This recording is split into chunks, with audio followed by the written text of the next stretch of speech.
জানতে চাই ৩২ নম্বরে ভবন গুঁড়ো করে দেওয়ার বিষয়ে আপনি কিভাবে দেখছেন বিষয়টিকে?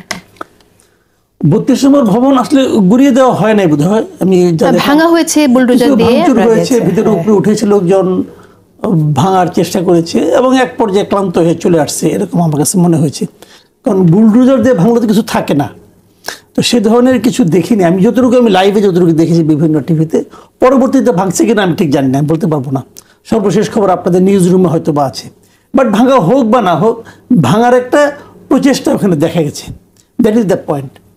খুলনায় একটি ভবন আওয়ামী লীগ নেতার ভবন বুলডোজার দিয়ে ভাঙা হয়েছে। এই পয়েন্টটাকে আসলে এই যে কাজটা ভাঙার যে আপনার ভাঙার প্রচেষ্টাটা, আমার কাছে না পছন্দ হয় নাই, আমার কাছে এটা পছন্দ হয় নাই কেন? যেমন আমি একটা সিম্পল কোশ্চেন করি, মানে আমার মানে ভাইয়ের মেয়ে, সে দেখলাম একটা আস্তে আস্তে, আপনি দেখেন আস্তে আস্তে দেখলাম, সে একটা ছোট্ট একটা প্রশ্ন করেছে যে ৩২ নম্বর ভবনটা ভাঙা হলে কি লাভ?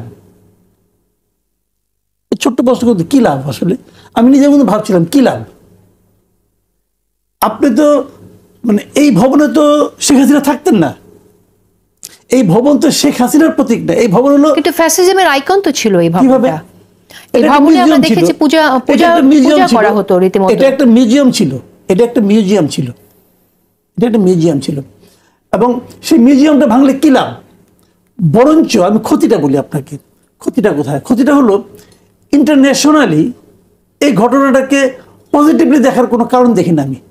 এটা যদি আপনি ৫ই আগস্টে ভেঙে দিতেন তখন আপনি বলতে পারতেন একটা মব ছিল, গভর্নমেন্ট ছিল ওটা। ৬ তারিখে ভাঙতেন, গভর্নমেন্ট ছিল ওটা। ৭ তারিখে ভাঙতেন, তাও গভর্নমেন্ট ছিল ওটা। বলতে পারতেন কোনো গভর্নমেন্ট ছিল ওটা, কেউ ছিল।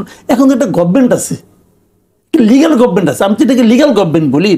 একটা গভর্নমেন্ট যখন থাকে তখন এটা যখন ভাঙা হয়, গভর্নমেন্ট প্রতিরোধের কোনো চেষ্টা করছে? যদি গভর্নমেন্ট প্রতিরোধের চেষ্টা না করে, তাহলে যদি গভর্নমেন্ট এটাকে ভাঙাটাকে লজিক্যাল মনে করে, তাহলে গভর্নমেন্ট নিজেই ভেঙে দিতে পারে, সমস্যা তো নাই কোনো। যদি গভর্নমেন্ট লজিক্যাল মনে করে, গভর্নমেন্ট নিজেই ভেঙে দেখ। আর যদি গভর্নমেন্ট লজিক্যাল মনে না করে, তাহলে এই যে ভাঙতে গেল, আপনি একটা কথা খেয়াল রেখেন, এই যে ভাঙতে গেল একদম লোক গেল, এই যাওয়ার কিন্তু ২-৩টা কিন্তু দিক আছে। দিকটাকে এক নম্বর হলো ফিজিক্যাল একটা প্রবলেম বলি আপনাকে আমি, যে এই মবের মধ্যে পরেও কিন্তু আহত হইতে পারে, আহত হইতে পারে। তো গভর্নমেন্ট এই রিস্কটা নিচ্ছে কেন?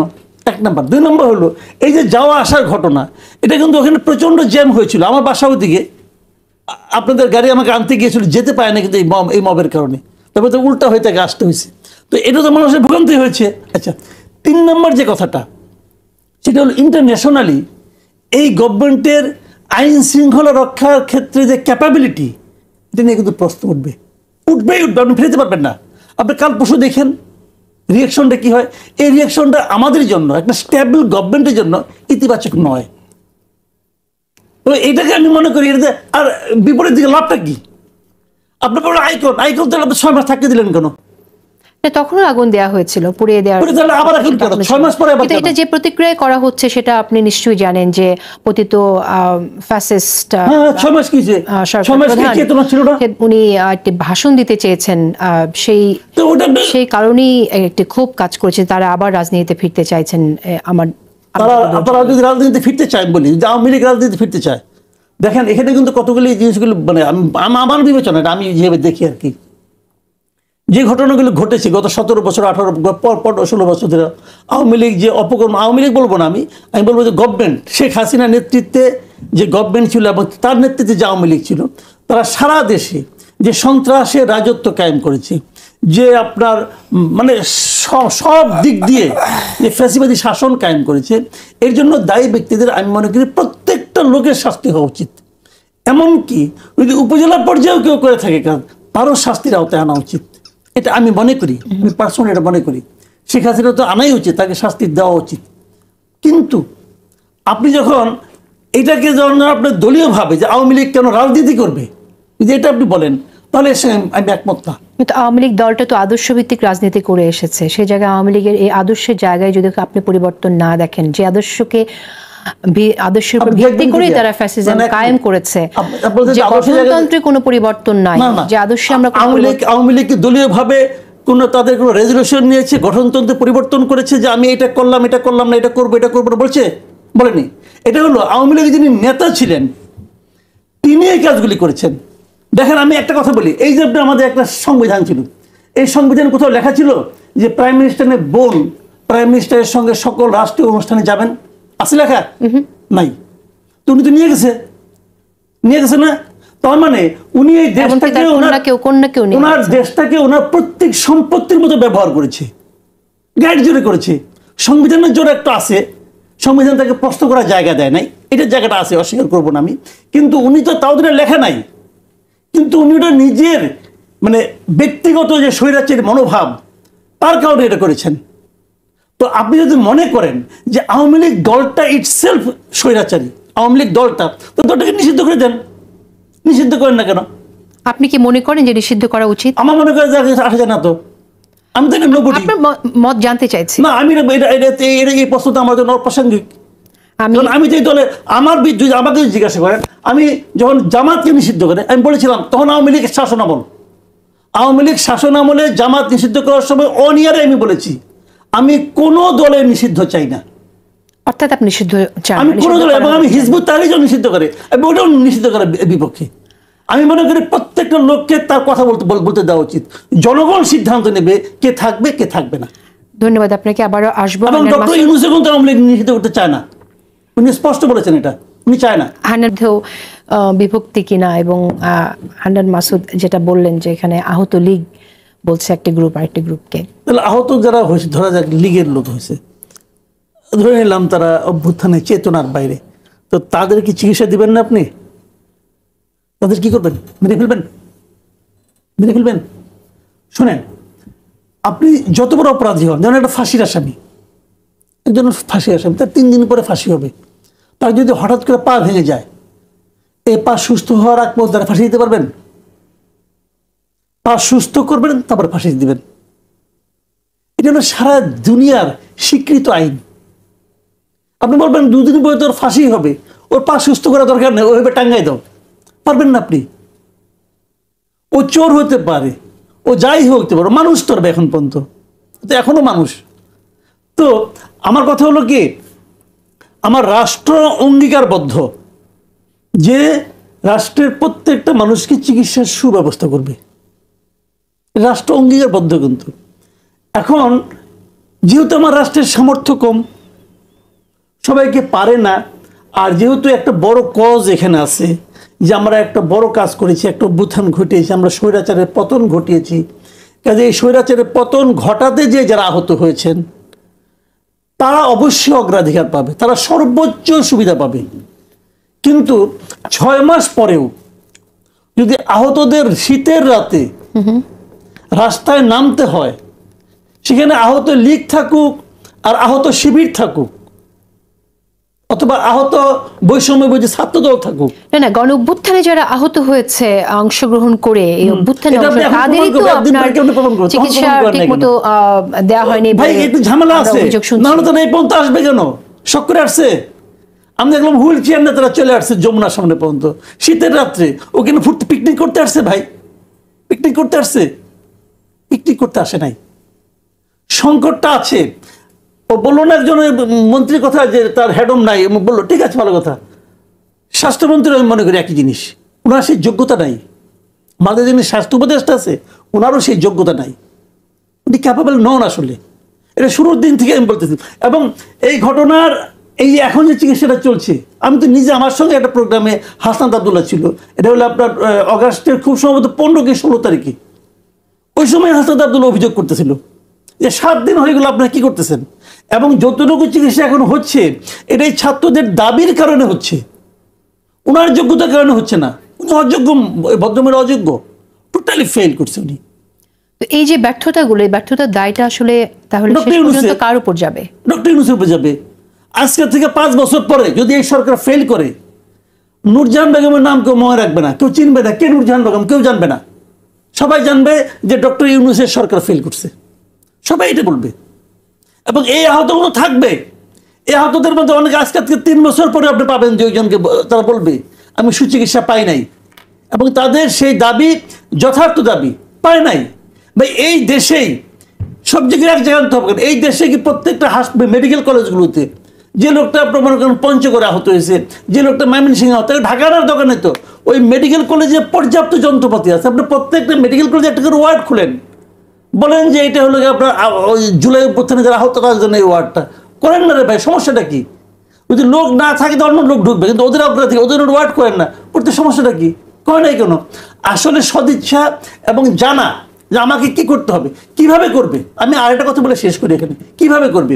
আমি যদি এটাকে বিপ্লব বলি, যে এটা বিপ্লব হয়েছে, গণ অভ্যুত্থান হয়েছে, ধরলাম, তাহলে এই যে সরকারটা হয়েছে, আমি আপনাকে চ্যালেঞ্জ দিয়ে বলতেছি, এই সরকারের 80% উপদেষ্টা, 80% উপদেষ্টা, তাদের সঙ্গে এই গণ আন্দোলনের, এই অভ্যুত্থানের, এই বিপ্লবের সঙ্গে শারীরিক, মানসিক, অর্থনৈতিক, বুদ্ধিভিত্তিক কোনো ধরনের কোনো সংশ্লিষ্টতা ছিল না। কেউ একদিনের জন্য চিন্তাও করেন নাই, এটা লটারি পাওয়ার মতো উপদেষ্টা হয়েছে।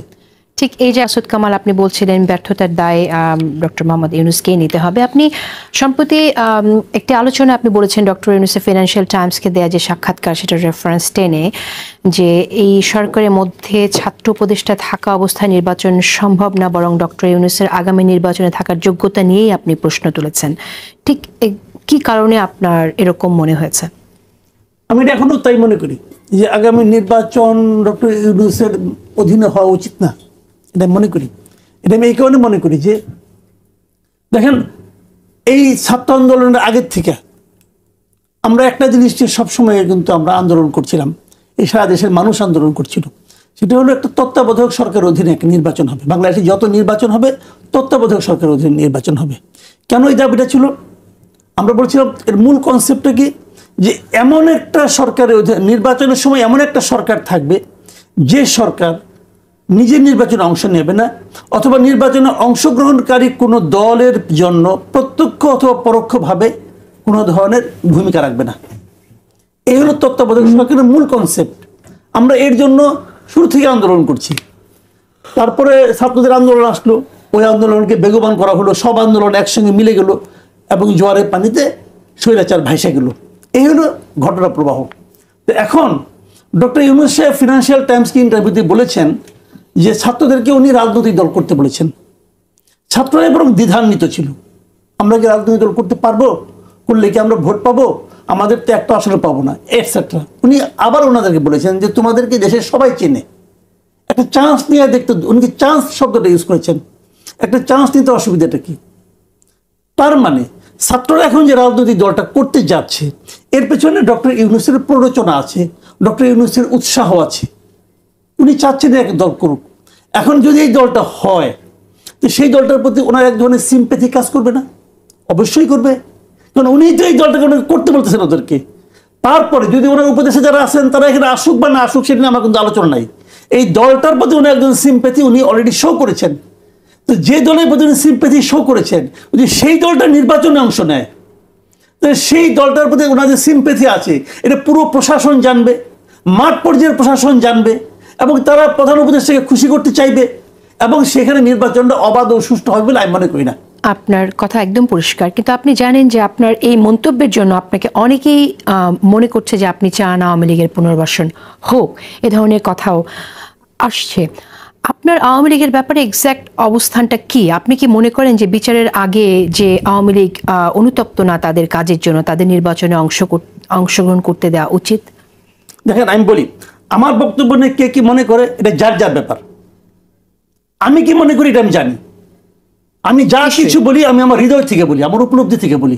আমি কারো খুশি করার জন্য কথা বলি না ভাই, এটা হলো পরিষ্কার আমার অবস্থান। এটা পৃথিবীর যেই হোক না কেন, কাজেই আমি যা বলি আমি আমার যুক্তি দেবো। আমার যুক্তি যদি ভুল হয় প্রমাণ করেন, আমি আপনার যুক্তি মেনে নেব। আমি আগে বলার জন্য সরি বলবো, আমার কোনো আপত্তি নাই। যতক্ষণ পর্যন্ত আপনি আমার যুক্তিটাকে খণ্ডন না করবেন, খণ্ডন না করে বলবেন ও তাহলে তুমি প্রো আওয়ামী লীগ, তাহলে তুমি আওয়ামী লীগের দালাল, বলতে পারেন, এটা আপনার মনে আপনি শান্তি পাবেন। এটা নিয়ে আমি বদার না। এটা এক নম্বর কথা। দুই নম্বর হলো আওয়ামী লীগের ব্যাপারে আমার অবস্থান কি। আওয়ামী লীগের ব্যাপারে আমার অবস্থান হলো সরকারের যে অবস্থান আমার তাই অবস্থান, আইনের যে অবস্থান আমি তার অবস্থান। আমি আইনের বাইরে যাব না। একটা আইন, বাংলাদেশে অনেক খারাপ আইন আছে, অনেক খারাপ আইন আছে, কিন্তু আমি খারাপ আইনগুলিকে অপছন্দ করি। কিন্তু গভর্নমেন্টকে পরামর্শ দেওয়ার জায়গা থেকে তো বলতেই পারেন আপনি। আমি আইনগুলিকে অপছন্দ করি কিন্তু অগ্রাহ্য করি না। আমার ফর্মুলা হলো এটা, আপনি যদি পারেন আইনটাকে চেঞ্জ করেন, চেঞ্জ করার মাত্র যে আইন আনবেন ওই আইন মানবো। কিন্তু যতক্ষণ পর্যন্ত আইনটা রাখবেন এবং আমাকে অগ্রাহ্য করতে বলবেন, তখন আমি বলবো আপনি ভুল, আমি ঠিক আছি। তো আপনি যতক্ষণ পর্যন্ত আওয়ামী লীগকে নিষিদ্ধ, যেমন ছাত্রলীগ নিষিদ্ধ করার পর ছাত্রলীগের পক্ষে আমি একটা শব্দ উচ্চারণ করেছি, কেউ যদি দেখাতে পারে তাহলে আমি বলবো হ্যাঁ আমি অপরাধী। আমার ধারণা কেউ পারবে না, আমি নিশ্চিত। কারণ ছাত্রলীগে মানে আপনার নিষিদ্ধ করাটা আমি পছন্দ করি। এটা কি আপনার মনে হয় ঠিক এই কারণে যে যেহেতু আওয়ামী লীগও বলছে তত্ত্বাবধায়ক সরকারের অধীনে নির্বাচন হওয়া উচিত এবং এই কারণে এই ধরনের কথা ভাই আওয়ামী লীগ কি বলছে না বলছে এটা নিয়ে আমার মাথা ব্যথা নেই, একদমই মাথা ব্যথা নেই। আপনি কি মনে করেন আওয়ামী লীগের পক্ষে আমি যারা বলে আমি আপনাকে বলি জানেন আমি ভাই জীবনে কোনোদিন নৌকা মার্কা ভোট দিই নাই, আমি জীবনে কোনোদিন ধানের শীষে ভোট দিই নাই, আমি জীবনে কোনোদিন দাঁড়িপাল্লায় ভোট দিই। বললে ভোট দিছো কিসে? একবার দিয়েছি না মার্কা ভোটে, না ভোট ছিল একবার 2009-এ, তখন আমি না ভোট দিয়েছিলাম একবার। আর বাকিবার আরেকবার দিয়েছিলাম আমার এলাকার একজন লোক, আমার পছন্দের লোক ছিল, উনি দাঁড়াইছিল মই মার্কা, সে আমার বন্ধু হয়, তার মই মার্কাটা ভোট দিয়েছিলাম। বাসর থেকে দাঁড়াইছিল আমার ফ্রেন্ড, তাহলে ভোট দিয়েছিলাম। ভাই জীবনে 2বার ভোট দিছি। আমি কোনো দল করি না, আগামীতেও করবো না। কিন্তু সে আলোচনা পাক, এখন আর বয়স তো নাই, 2 হাজার তো মরার সময় হয়ে গেছে। কিন্তু এখন আওয়ামী লীগের যেটা বলতেছিলেন, আমি আওয়ামী লীগের ব্যাপারে সরকারের যে অবস্থান আমার ঠিক সেই অবস্থান। সরকার যতক্ষণ পর্যন্ত আওয়ামী লীগকে নিষিদ্ধ না করবে ততক্ষণ পর্যন্ত এই যে প্রেস সচিব বলে যে আওয়ামী লীগকে আমরা লিফলেট বিতরণ করতে দেব না, যে করবে তাকে গ্রেফতার করব, প্রেস সচিব বলছে। কিন্তু আমি প্রেস সচিবকে জিজ্ঞাসা করতে চাই, আপনি যে গ্রেফতার করবেন কোন আইনে করবেন? আপনার আইনটা কি? আপনি তো সরকারের একজন এমপ্লয়ি, আপনি সরকারের একজন কর্মচারী, আপনি জনগণের চাকর, জনগণের টাকায় চলেন। এই জনগণ হিসেবে আপনাকে প্রশ্ন করতেছি, আপনি তাকে করতে দেবেন না কোন আইনে? গ্রেফতার করবেন কোন আইনে? আইনটা দেখেন না আমার, আপনি আইন দেখেন। এটা তো আওয়ামী ভাষা, এটা তো শেখ হাসিনার ভাষায় আপনি কথা বলতেছেন। শুনেন, আপনি আমাকে সময় দিলে বলতেন এইগুলি করার মাধ্যমে আসলে তারা শেখ হাসিনাকে আবার পুনর্বাসিত করতে যাচ্ছে। আপনি ওর কাছে আলোচনা আসেন, পরে আমি বলতেছি এগুলির মাধ্যমে তারা শেখ হাসিনাকে পুনর্বাসিত করতেছে। আহত ছাত্রদের বিক্ষোভ থামাতে গিয়ে আপনি কিভাবে দেখেন পুরো বিষয়টা? এটাকে আমি ভালোভাবেও দেখি, মন্দভাবেও দেখি। ভালোভাবে দেখি এই কারণে আমি এটা প্রায় দেখেছি, আপনার হাসনাত আব্দুল্লাহ যাচ্ছে, আমি ওর প্রশংসা করি, আমি তাকে ধন্যবাদ জানাচ্ছি যে সে যাচ্ছে, সে ফিল করছে, এটা ভালো, এটা ভালোভাবে দেখি। আর মন্দভাবে দেখি এইভাবে, এই তো তার যাওয়ার কথা না, ওদের দাবি তো হাসনাত আব্দুল্লাহর কাছে না। যত জায়গায় হচ্ছে দাবিগুলি কি হাসনাত আব্দুল্লাহর কাছে? সরকারের কাছে। হাসনাত আব্দুল্লাহ কি সরকারের পার্ট তো না, সে যাবে কেন? তার তো যাওয়ার কথা না, কারণ তার কাছে তো সে তো তাদের কিছু দিতে পারবে না, তো সেই যাবে কেন? সে গিয়েছে হয়তো মনে করেন তার ফিলিংস থেকে গিয়েছে যে আমার ভাই ওখানে কষ্ট পাচ্ছে, আমি দেখি কিছু করতে পারি কিনা। এটা অবশ্যই ভালো দিক, কিন্তু মন্দ দিকটা হলো যে যাদের কাছে তারা দাবিটা করেছে তারা কেন নড়ে চড়ে না। আপনি দেখেন, আমি মানে এগুলো হয়তো অনেকের কাছে শুনতে খারাপ শোনা যাবে, আমি না অনেক ভেবেছি ওই দিন, সিরিয়াসলি ভেবেছি। আমি ওই দিন রাতে 12টার সময় আমি একটা টেলিভিশনে ছিলাম, টক শোতে, 12টা থেকে 1টা পর্যন্ত। যখন এই ঘটনাটা আমি শুনলাম যে আপনার এই হোটেল ইন্টারকন্টিনেন্টালের সামনে ওরা সবাই দাঁড়ায় আছে, বিশ্বাস করেন ওরা ওয়েট করেছে, এখানে কেউ হুইল চেয়ার নিয়ে আসছে, কেউ বসে আছে, এরকম। আমার প্রথম যে প্রশ্নটা আমার মনের মধ্যে উঠছিল আর কি, যে একটু দূরেই তো ডক্টর ইউনূসের বাসা, উনি কি করছেন? উনি কি ঘুমাচ্ছেন? উনি কি টিভি দেখছেন? উনি কি চা খাচ্ছেন? উনি কি করছেন? আমার এটা জানার পরে প্রচন্ড আগ্রহ হয়েছে যে এই ছেলেটা যার হাত ভাঙছে, যার পা ভাঙছে, এর পা ভাঙার কারণেই তো উনি ওখানে আসতে পারছেন। ওরা এখন রাতের বেলা খোলা আকাশের নিচে বসে আছে, উনি কি করছেন? আমার জানার খুব আগ্রহ ছিল। তো এই লোকগুলো তো তার কারণে আসছিল। নাহিদ ইসলাম উপদেষ্টা, তারপরে আপনার সজীব ভুইয়া উপদেষ্টা, তারপরে মাহফুজ আলম উপদেষ্টা, এরা তো এদের মধ্যে ছিলেন। রাত পর্যন্ত সেও থাকতে পারতো, সে তো লটারির মাধ্যমে ওখানে গেছে। অন্য একজন যেতে পারতো, হান্নান মাসুদ যাইতে পারতো, তখন ও যাইতো না, ও তো তখন এখানে থাকতে পারতো। তো তারা কি করছে? তারা কি ঘুমাচ্ছে? সারাটা দিন গেল, শনিবার দিন তারা শুরু করেছে, রোববার দিন রাতের বেলা এখানে আসছে। 24 ঘন্টার মধ্যে একজন লোক যদি হেঁটে হেঁটেও যাইতো তাও তো ওখানে যে পৌঁছতে পারতো, কেউ গেল না। আরে কোনো দায়িত্ব বাদ দিলাম ওদের কথা, ওরা লোক খারাপ। আতুল ল্যাংরার কাছে কে যায়? বাদ দিলাম, আতুল ল্যাংরা দাম নাই, ওকে ফাইন।